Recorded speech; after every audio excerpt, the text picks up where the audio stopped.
Hi, welcome to another video. As you can see, I've been doing a little bit of anodizing because a lot of my parts are black. Now, I looked a lot on Google and YouTube, the normal places. I've never done anodizing before, and a lot of places, you know, they're telling you to use battery acid and things like that. Well, over here in the UK, we've got some very stringent laws about transporting hazardous goods. Now, for me to buy 25 litres, I know 25 litres is probably a bit overkill, but for 25 litres of battery acid was going to cost me, in an average, about £160. Now, that is because the minimum order from the cheapest company I found was 25 litres, but the bulk of it was transport regulations. I had a little search about on Google and YouTube, and I came up with this. Now, this is readily available in the UK, cheap and cheerful, and enough of this. I bought 10 kilograms of this, which is roughly enough for doing 25 litres, and it cost me £24 including delivery. And this is pH reducer, and like I say, and it's not harmful, and that's what I've used for the electrolyte, and as you can see, it does work. Now, to show you the anodizing process that I've gone with, I've actually saved the two largest plates, which are the Y plates. I've gone for a satin finish, and I'm using, if I can figure out where I've put it, there we are. This is caustic soda. Again, this is very easy to get hold of in the UK. I think they use it for putting in soap. When you see the mess this makes of aluminium, you'll wonder why you're washing your face with it. I could be wrong, but I tend to remember hearing about this as an additive for soap makers. But like I say, this is the final stage of the plates, so I get this done. I've actually followed the instructions near to the T from a guy on YouTube, and he comes under EADC components. I'll put his link down in the notes so you can have a quick look. Pretty straightforward guy, shows you how to do it, and physically that's what I followed. I've watched hours and hours and hours of YouTube stuff, and it was the most simplest way I'd ever seen. So, not keeping you too long, first of all, let's go and dip a plate in caustic soda and give it a nice satin finish before we anodize it. So the first thing we do is mix the caustic soda. You don't need much of the caustic soda in the water. This is ordinary tap water, and you know it's mixed properly once it's gone clear. And yes, I think I've got OCD. I've just straightened up a wooden spoon. So once we're mixed, normally I leave it to stand for about 10 minutes or so, but I was actually mixing stuff that had already been dissolved just to show you me mixing it. If I put a plate in, once the plate's in, you can, well, an average, there'll be 10 minutes or so. You have to keep an eye on it, 'cause as you can see, there is a chemical reaction basically straight away. And yep, there's the little tiny ripples, typical UK. Just as you start doing something, it decides it wants to rain.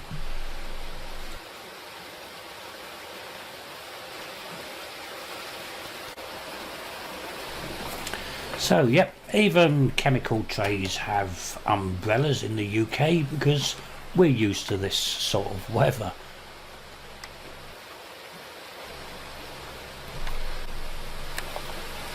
Well, one of the things I promised myself is If it goes wrong, I'm not going to cut it out of the video. Now this Y plate has gone wrong. I haven't got a clue why, because I'm actually doing it exactly the same as I have done the rest of the plates that turned out perfect. Now I've got a little, like a black oily stuff that's sat on top of the aluminium, and well, there was only one thing I could do with this, is try and scrape it off and start again. I don't know if this tooling plate was a different type, so let's see if we can get it off. That was my main idea. It's gonna have to be looking like a brushed aluminium instead and use a Brillo on it.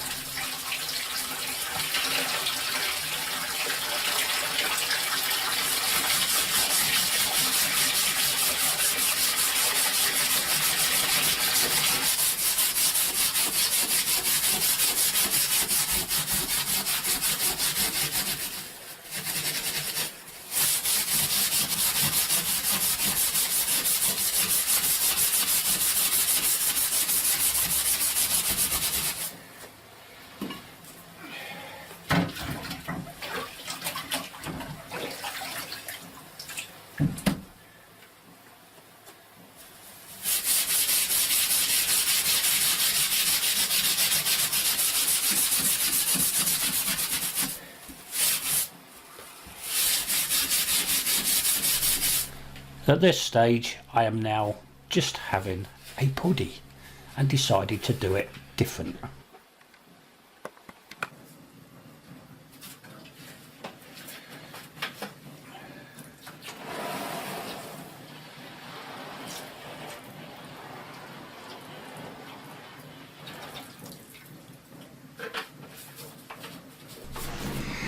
Yep, this is one-shot drain cleaner, and the bulk of this chemical for drain cleaner is sulfuric acid.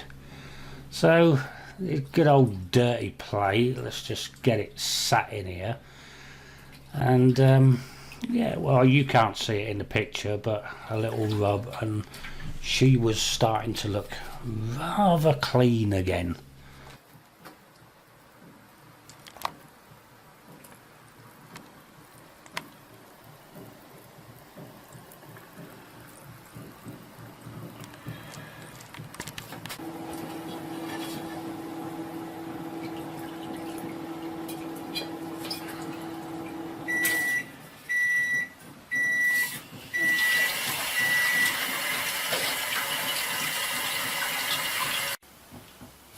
Welcome to Daz's Man Cave. You haven't been in here for a while, you've been sat in my dining room at the other side of the house. Well, I really don't know what happened to that plate. This here, this is what it should have looked like. This is how the rest of the parts have all come out. And I just don't know what happened with them plates, whether there was something in the casting that was making a reaction. I don't know, but they're nice and clean now. They're ready to go and be anodized. I don't know about go and be anodized, they're going to be anodized. But I will show you a little bit of the setup that I'm using in the form of the power supply and the formula that I'm using, which is all on here. So I'm using a little spreadsheet, and it's made up of, you might, if you've looked into anodizing, you would have heard about the 720 rule. And well, basically is all this spreadsheet does is sort that out for me. Now we're going to do a Y plate, which actually the square inch of, well, the surface area in square inches is 209 square inches. And you know, I know it doesn't, when you look at a Y plate and you think, well, how is it 209? But if you work out, it's the edges, the top, the bottom, the inside, all the holes, absolutely everything. It soon adds up. So for 209, is all I need to do is put 209 in there. Now if I'm going to a current density of 12 amps per square foot, now this says I need to set the current at 17.42 amps max and peak voltage of 30, and do that for an hour. Now my power supply won't go up to 17 amps, so is what you can do with this is, so we can't go up to 17, so let's drop this down to, if we were given it 6 amps a square foot, we could set the current to 8.7 amps, and that'll be 2 hours in the anodized bath. Well, I still can't get 8.7 amps on it, so we'll drop this down again to 3. Now 4.35, yep, I can get that. I can get 4.35. So it's 4 hours though, but hey, you know, I need it doing.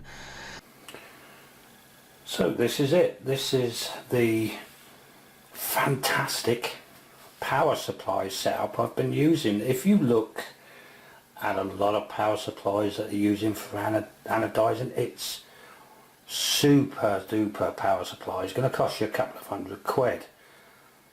Cheap and cheerful, 24 volt. I think this is a 24 volt one. Yeah, 24 volt, and well, it's been absolutely fine for me.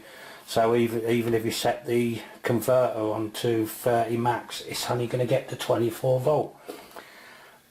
The converter itself, I'll put a link in the description. I came across it from a website, YouTube channel that I watch pretty much of, is Julian Lett, and it's one of his older videos, but it gave me the idea to use this, and it's absolutely fantastic.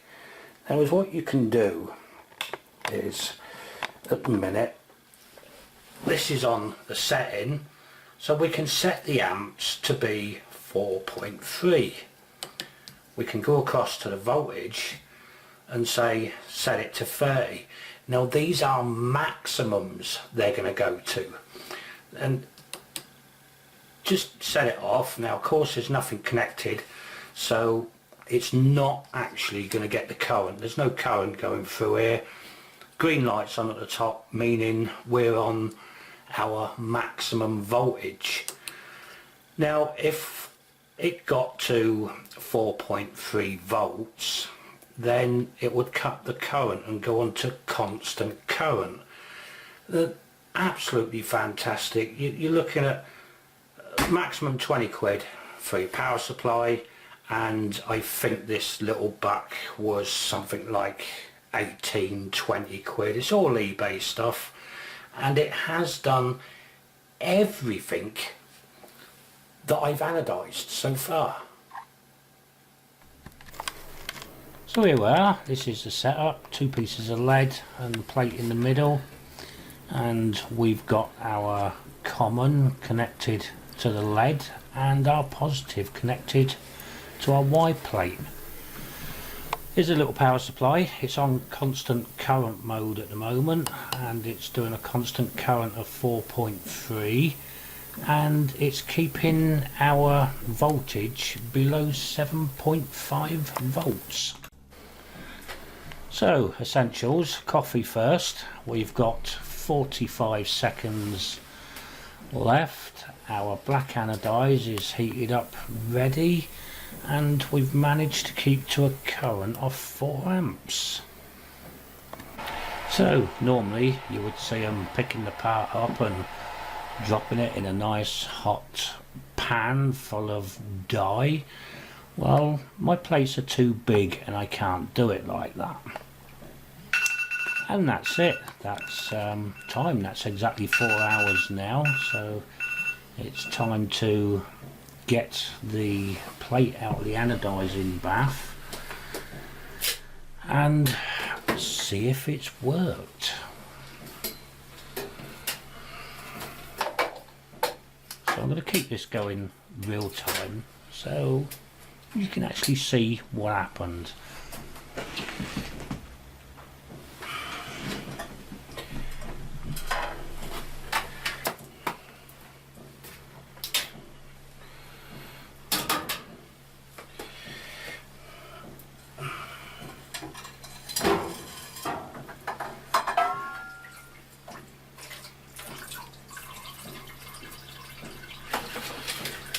Well, you would see more if I weren't in the way anyway. This is deionized water that I'm using in one of these cheap and cheerful pump up garden sprays. £2.99, absolutely fantastic it is. But this is just to get some of the chemicals off of it.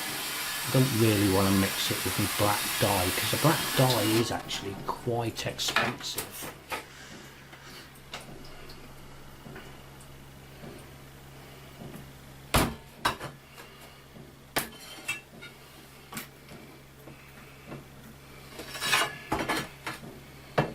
Now the idea of these raw plugs is just to hold it off the bottom so the dye can run underneath it.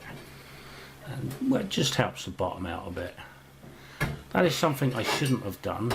I didn't actually make a mark on the anodize at all, but I was actually touching the plate with my hands, which can contaminate it. So I think we're about ready to go.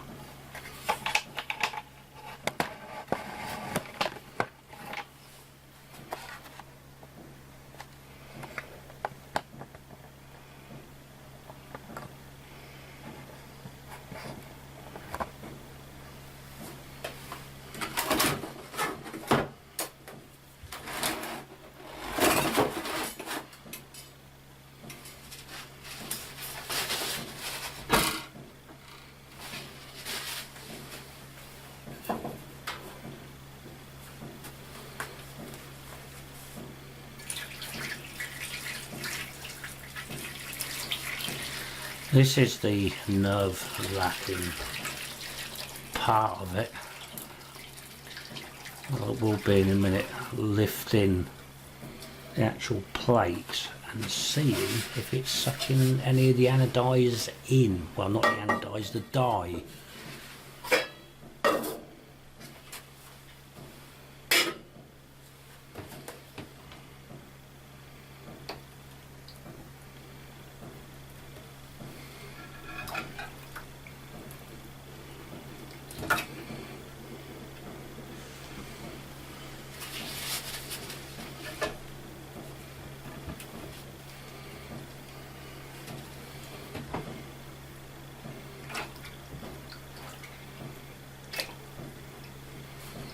So we'll leave this for about 15 minutes now.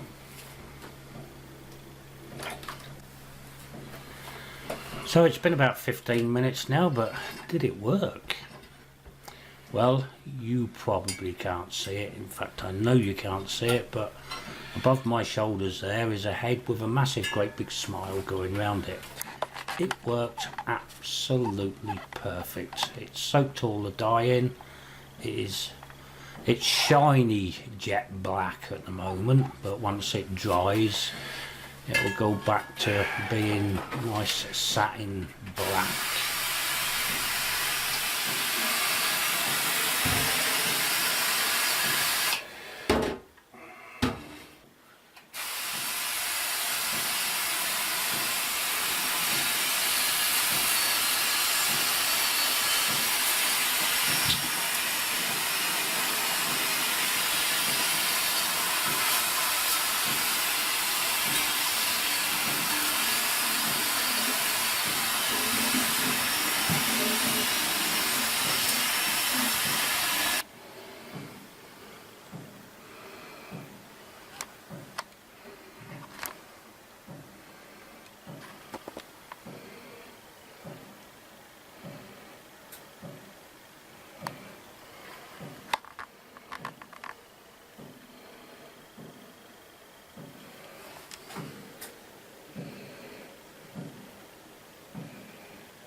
Well, it's been a whole week now since I anodise these. Now, the last stage of anodizing is sealing it up so it seals the colour in, and it does make it a little bit harder because obviously whilst all the pores of the aluminium are open, it makes it a bit softer. Now, to seal it, there's a few different ways obviously, but boiling is probably the cheapest way I can do it. Now, the problem I've got with these 4 plates on here, I couldn't do them like the, obviously like the corner brackets and that, which was just boil them in a saucepan. As I haven't got a saucepan that size. So finally, this has arrived, and I'm hoping it's going to do the trick. Good old bit of eBay this is. Roasting tin, I think. Is it? Yeah, roasting pan they call it. Now I can use this for my turkey at Christmas as well, actually. Crikey, that's only a month away. So, hopefully, now, as you can see, I've just taken out the packet. I couldn't even tell you if this is going to fit. And it does. So, the idea is to put this on the cooker so 2 rings boil the water. Whether it's going to work, I don't know. Let's go and have a look.